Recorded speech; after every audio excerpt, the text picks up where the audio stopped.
I want to show you how to make cinematic intro in Hollywood style in Premiere Pro. I just added a video clip to my timeline that I want to create the cinematic intro with. First, let's add some text. Go over and select the Type tool, then click on your preview window and start typing in your text.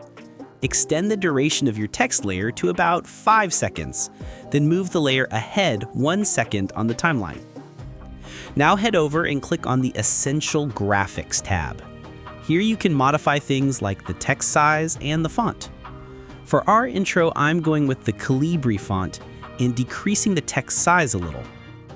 Once you're satisfied with how your text looks, go over to Effects and search for Film Dissolve. Now add the Film Dissolve effect to the beginning and end of the text layer on your timeline, as well as the beginning of your video clip.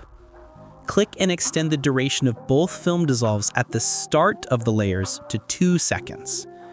Everything is ready. Let's solve together. Put your like and subscribe.